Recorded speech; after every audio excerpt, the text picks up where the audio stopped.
Faltan 9 minutos para las 11 de la mañana y con mucho gusto recibimos una vez más aquí en la mañana del 11 al señor Javier Lacida, que es el presidente de la Comisión Directiva del Instituto Nacional de Evaluación Educativa. Lacida, buen día, bienvenido, ¿cómo le va? Buen día, muy bien, muchas gracias. Bueno, me alegro. Queríamos hablar en principio de la presentación de estos dos reportes del Mirador Educativo del Instituto con el ausentismo crónico en los alumnos de primero a sexto de educación común primaria pública como tema central. Esto medido en los años 2019, 2022, 2023 y 2024 hasta el mes de agosto de este año 2024. Para empezar, ¿qué se considera ausentismo crónico, Lacida? Ausentismo crónico se considera cuando hay más de un 10% de faltas del periodo comprendido. A esta altura del año es alrededor de un mes de faltas, eso va variando en el proceso del año.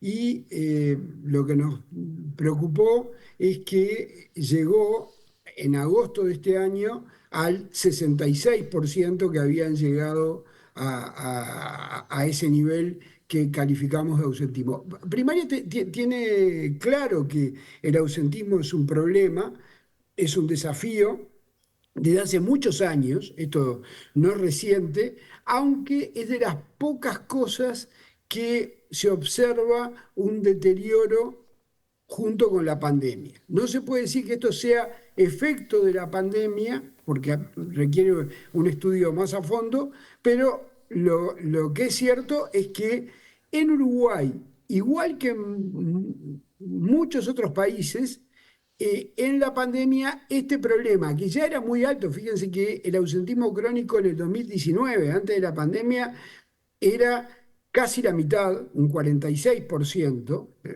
era un número alto en el mundo. En el Uruguay se incrementó menos que en otros países, justamente porque ya era muy alto, eh, pero se incrementó significativamente. Igual que pasó, por ejemplo, nosotros miramos a fondo en Estados Unidos, en Inglaterra o más cerca nuestro, en Chile, todos países con sistemas educativos que funcionan bien, que tienen buenos sistemas de información, etcétera. ¿Cuántos días de clase tenemos en Uruguay, Lacida? Tenemos, depende, porque esa es parte eso es parte del problema. Al menos de 200, yo no tengo el dato en este momento preciso, y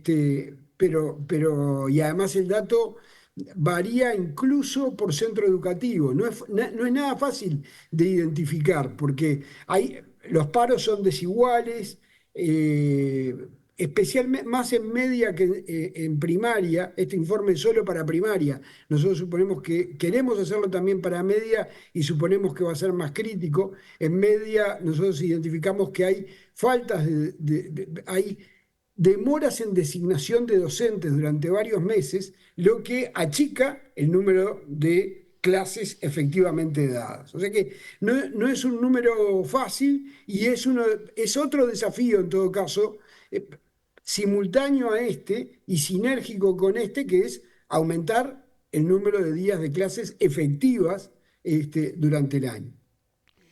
Es un dato importante, usted decía forma parte del problema, ni que hablar, porque no puede ser que de 365 días que tenga el año se dicte en clase menos de 200. Creo que la cifra andaba en 180. Y encima le Sí, sumamos un ausentismo crónico de más del 60% de los estudiantes, que faltan más del 10% de las clases. Estamos teniendo que cuando pasamos raya al final del año es como cuando hacemos las cuentas en casa, ¿no? Tenemos estos ingresos, bueno, pagamos esto, nos queda nada. Bueno, aquí hacemos las cuentas y el estudiante va muy poco a clase entre los paros, lo que falta el estudiante, los tiempos que se pierden en clase de repente por otras razones. Al cabo del año es muy poquitito lo que incorpora el estudiante de conocimiento. Sí, bueno, ojo que en los 365 días que usted contaba, también están los feriados, las vacaciones, Sí, etcétera. O sí, sea, sí, lo que sí. pasa es que igual en Uruguay, en términos de días hábiles, tiene un número chico o más reducido que otros países de días. Y acá, esto es un problema. Sin duda que es un problema viejo que probablemente Uruguay tuvo mucha resiliencia institucional del sistema educativo a la pandemia. La pandemia fue devastadora en muchos otros países, incluso en países desarrollados se habla de crisis de aprendizajes. En Uruguay las mediciones del INED y de las pruebas aristas y mediciones internacionales como las de PISA muestran de que no hubo nada parecido, que no hubo una afectación crítica. Lo que hubo fue algo que ya venía pasando en el Uruguay, un estancamiento de las mejoras que son un gran desafío que el Uruguay tiene en cuanto a los aprendizajes. Ahora, en este tema del ausentismo, sí se observan problemas importantes. Nosotros, esto primaria ya lo venía observando, primaria presentó el monitor educativo para el año 2023. Nosotros quisimos decir de que este año es un poco más grave que en el 2023. A agosto, al 31 de agosto, había superado el ausentismo crónico el 66%. Ahí está la gráfica que están poniendo en pantalla. Fíjense que en Uruguay se incrementó menos, pero es muchísimo más alto, por ejemplo, que en Inglaterra. Este, y es bueno tener en cuenta esto en el análisis. Eh, para nosotros es muy importante que la información esté lo más simultánea, lo más online, digamos, que sea posible. Por eso nos pareció importante complementar el informe que dio primaria del 2023 con estos datos del 2024. Y además con un seguimiento que hicimos mes a mes. Fíjense que nosotros encontramos que en marzo-abril, recién empezado el año, ya había un 10% de niños con ausentismo crónico, que después se fueron incrementando. O sea, es un problema que hay que empezar a enfrentarlo a nuestro juicio desde el principio de año. Ojo que primaria, además de identificar el problema, está tomando medidas, como por ejemplo mandó decenas de miles de cartas el año pasado a las familias de los niños que estaban faltando mucho. Porque hay una idea que hay una percepción insuficiente del riesgo, del problema que significa faltar. No es tampoco, yo creo que dramatizar los problemas no ayuda a entenderlos. Si uno ha escuchado estos días y ha visto en la prensa algunas opiniones que nos parece que no contribuyen a comprenderlo, que es la base para superarlo. Nosotros hemos aportado mucha información. Por ejemplo, fíjense, las familias mandan menos a los niños, y esto lo observamos en el año 2023, de acuerdo a la situación del clima. Los días de más frío, los días de temporal, hay un pico en la inasistencia. O sea que tampoco es ni por pereza, tal vez lo que uno piensa es, en la primera tormenta, capaz que está bien que falte, en la segunda también, pero si ya hay una tercera tormenta, hay que hacer un esfuerzo de cualquier manera para que vaya. Y ahí es donde nos parece que hay que ayudar a las familias a tomar mejores decisiones. Pero no vemos una situación crítica, vemos sí una situación que es un problema en el sistema educativo en todas las dimensiones donde el sistema educativo tiene carencias, que son muchas, por más que se están enfrentando de una manera muy decidida con las políticas asociadas a la transformación educativa y curricular, pero todos los problemas educativos en el Uruguay desde hace tiempo están afectados por una fuerte inequidad. Afectan más a los niños de menores ingresos. El sistema educativo hoy no es una máquina, no es un instrumento de producción de equidad, de igualdad, de oportunidades, sino que es un instrumento de reproducción de desigualdades, de injusticias, si ustedes quieren. En esto también, los niños que faltan todos más, en todos los niveles de ingreso, pero donde más se incrementa la inasistencia y donde más inasistencia crónica hay es en los de menores ingresos. Eh, eh, eh, Esto quiere decir de que esto ¿con qué tiene que ver? Tiene que ver con la situación de familias que están más expuestas a contingencias, que están más expuestas son más vulnerables a situaciones de dificultades familiares. En una familia de jefatura femenina, en donde está a cargo de la madre, los niños viven solo con la madre, que ocurre más en los sectores de más bajos ingresos, la madre se enferma y eso desarma la rutina familiar. Y a la madre se le vuelve más difícil lograr que los niños sigan yendo a clase todos los días. Entonces, ahí hay que pensar en distintas medidas. Primaria ha ido implementando.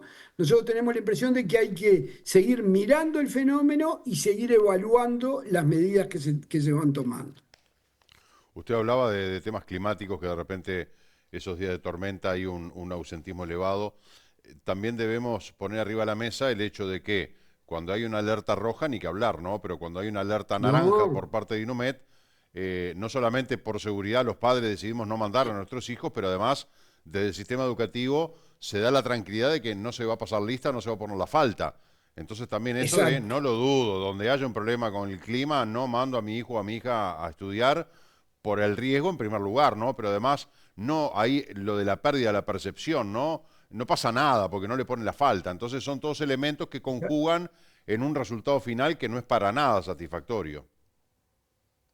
Claro, claro, no, y esos días no están contabilizados y son muy poquitos. El tema es que hay otros días en que uno mira para afuera y dice, pa, está medio resfriado, mejor no lo mando. Capaz que una vez no pasa nada, pero a la segunda o a la tercera, la recomendación tendría que ser, haga el esfuerzo, porque el problema es cuando llegamos a acumular esto que yo les comentaba, un mes de inasistencias a lo largo del año. Nosotros lo otro que hemos observado es, esto influye en el aprendizaje. Los niños que tienen que están más lejos de los niveles aceptables de aprendizaje son los que faltan más. Hay una correlación entre faltas y niveles de aprendizaje.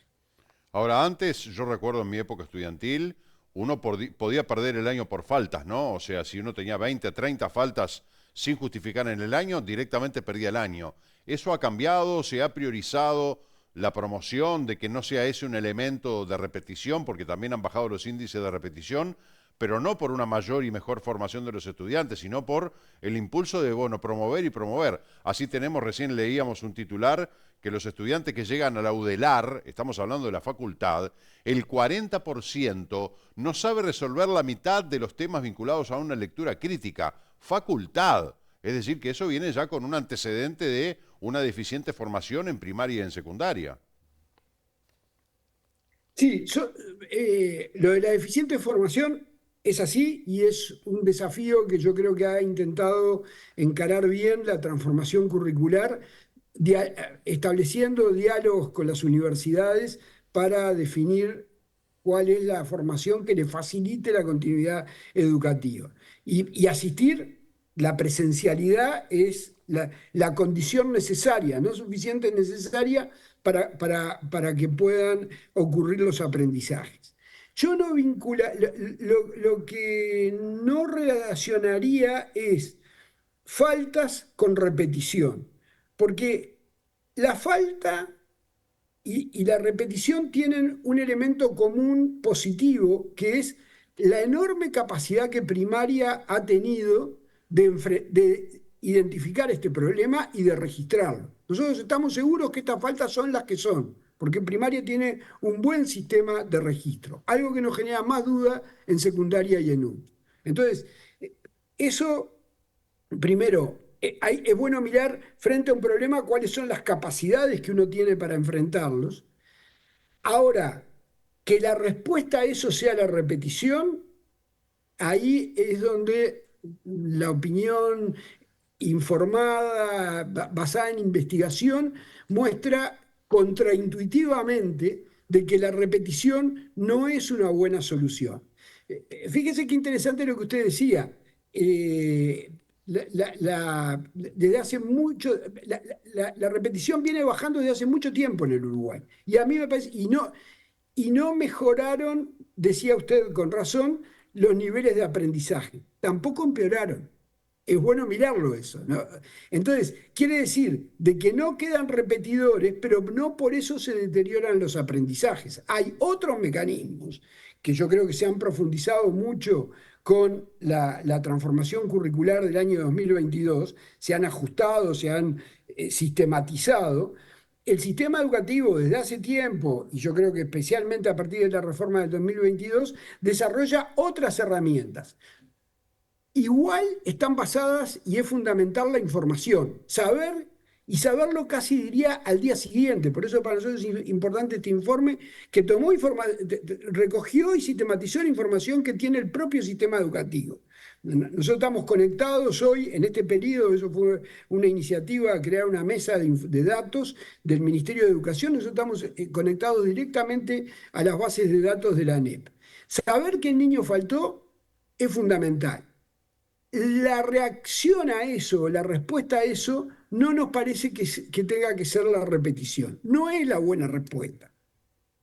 Porque como usted decía, había repetición más alta y los aprendizajes eran más o menos lo mismo que ahora.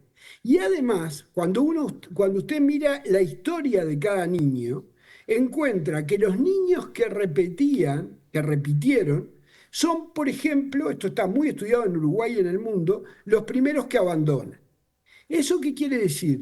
Que en primero de escuela, había muchos que repetían antes en primero de escuela.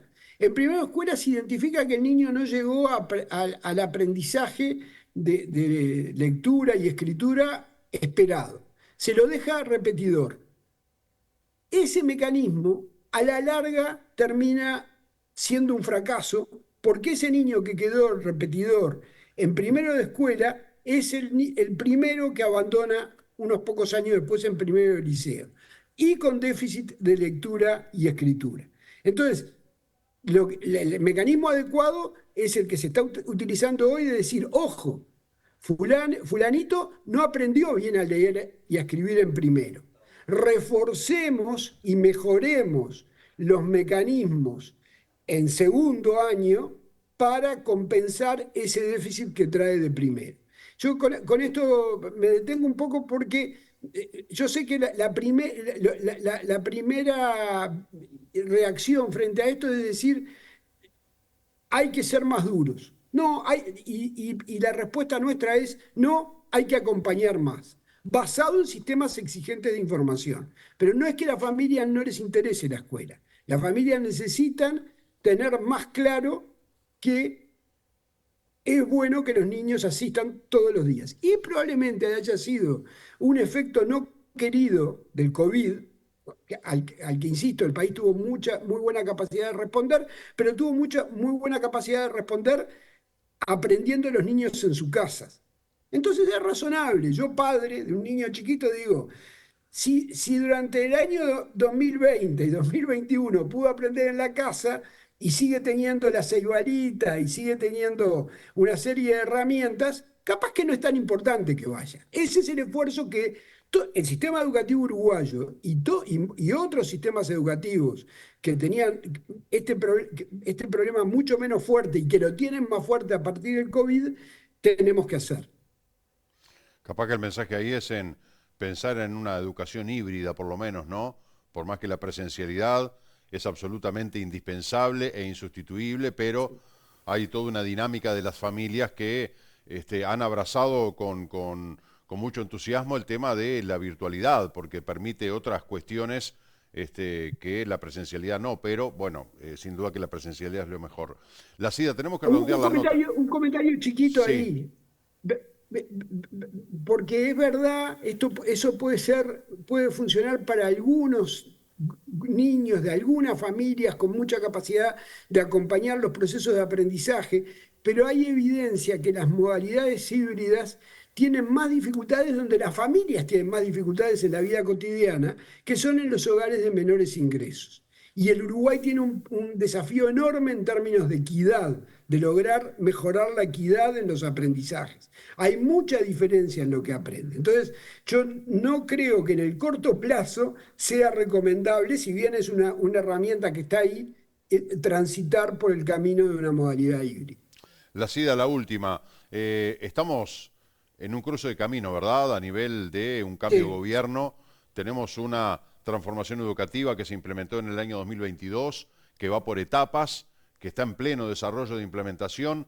¿Qué expectativa hay desde organismos como el INED de cambios en política educativa? Bueno, la dirección, los tres integrantes del Consejo Directivo del INED, que somos dos designados por la coalición de gobierno y uno por el Frente Amplio, por la oposición, obviamente tenemos visiones distintas que hemos logrado acordar y negociar muy bien durante estos 4 años largos. O sea, ustedes no van a ver en la prensa que hemos tenido diferencias, las hemos logrado resolver internamente sin afectar la producción del instituto, que ha sido muy intensa. Nosotros incluso hemos reducido muchísimo el tiempo en que presentamos informes. Los informes en periodos anteriores demoraban 18 meses, hoy hemos presentado informes en 6, 8 meses, a partir de hecho el trabajo de campo, con el acuerdo de los tres integrantes de la comisión directiva. Ahí tenemos visiones distintas. Yo creo que mi visión es que la transformación educativa hay que consolidarla y profundizarla. Pero yo participé de las propuestas de la coalición de gobierno que la ciudadanía no eligió. Mi expectativa, por lo tanto, frente a un cambio de gobierno en donde la oposición pasa de gobierno, y seguramente la oposición tiene diferencias con muchas de las cosas que se han hecho, mi expectativa es que haya evaluación rigurosa, que si se van a cambiar cosas se evalúen y que se siga ensayando y evaluando. Que no vayamos a procesos de discusiones interminables en donde cuesta mucho llegar a resoluciones. Estos problemas de los que estamos hablando son problemas que requieren respuestas efectivas y rápidas. Y aprender esas respuestas. O sea, seguramente nosotros dijimos, acá hay cosas que primaria hizo en este periodo que los datos que nosotros estamos aportando muestran que son insuficientes. Bueno, si eso se confirma, si eso se completa, hay que buscar más herramientas. O sea, las reformas educativas hoy en el mundo, ahora, fíjense, en el mismo momento que el Uruguay estaba aprobando la transformación curricular en el año 2022, se estaban lanzando las primeras herramientas masivas de inteligencia artificial. La transformación educativa tiene que ser permanente. Para eso hay que probar, evaluar, mejorar, probar, evaluar, mejorar.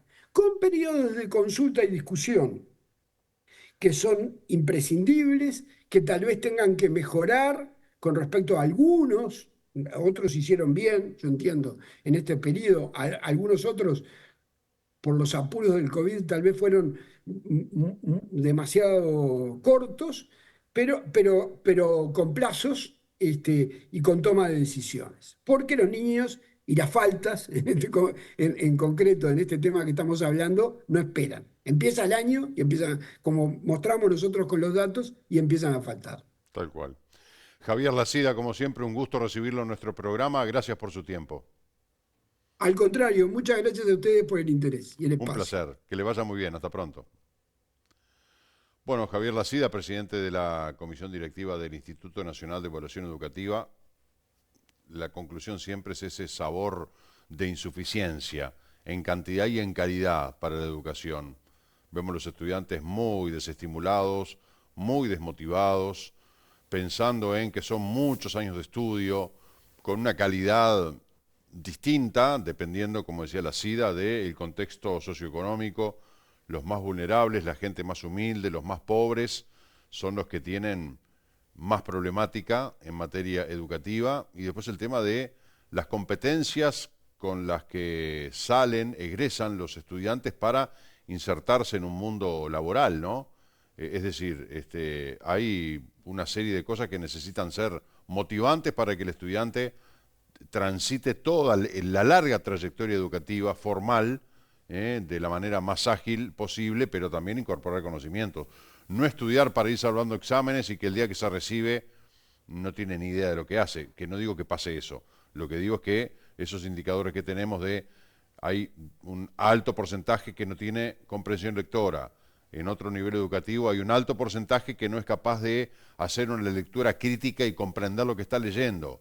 Hay otro porcentaje que tiene horrores ortográficos, es decir, son agujeros grandes que hay que ir tapando y sellando definitivamente para que no le pase a las nuevas generaciones, ¿no? Pero bueno, esto es en el marco de un proceso, veremos qué sucede a partir del próximo gobierno con la reforma educativa que está en marcha, a ver qué se saca, qué se deja, qué se hace, qué se deja de hacer. Bueno, eso lo veremos en los próximos tiempos. Hacemos una pausa, 11:17, ya venimos.